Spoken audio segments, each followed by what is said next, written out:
Hi, here is Social Innovation Insight, where we inspire individuals and drive change.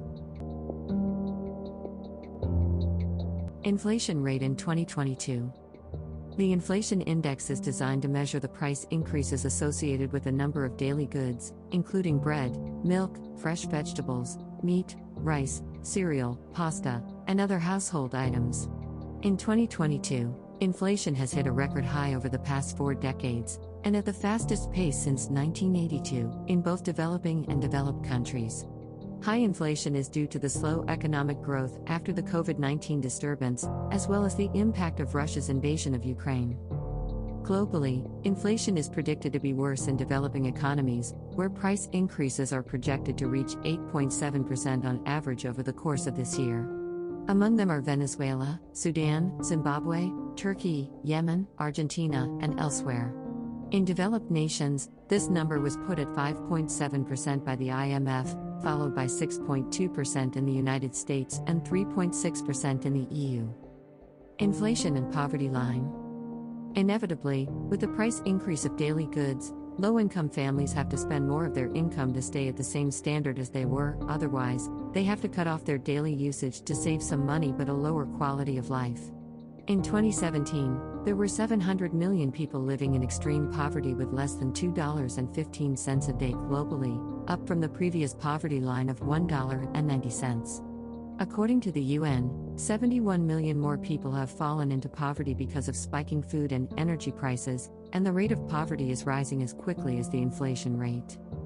Overall, there are over 5 billion people living in poverty, which is almost 70% of the world's population, and the high inflation effect is felt deeply by those already at the lowest poverty line, particularly among those countries that are hit hardest. Additionally, 2.3 billion people are facing difficulties in feeding themselves as world hunger rises. In developed countries, such as the United States, where inflation growth passes wage growth, low-income families have to spend more than 40% of their income on food, rent, and utilities. In developing countries, like Ghana, where the daily minimum wage is just $1.80 a day, people are struggling under the weight of inflation. Inflation and inequality. Inflation is high in both developed and developing countries, as well as in low-income and high-income families, but Jacob calculated that inflation was 7.2% for the lowest-income households, while for the highest-income families, the rate of change was 6.6%. The gap continues to grow at 0.6%. As we can see in the chart above, low-income families tend to spend most of their income on necessities, while high-income families only spend nearly 20%, which indicates the difference when inflation hits both groups.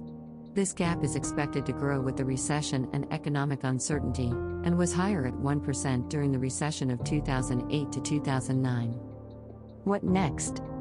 Governments play a big role in combating high inflation in both the short and long term, including monetary subsidies, price control, tax reduction, supply chain deregulation, and other measures to reduce the cost of living.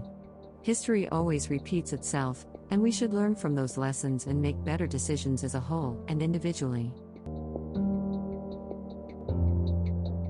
We are Social Innovation Insight, with a special focus on social problems, innovation and ideas, social business, design, and etc.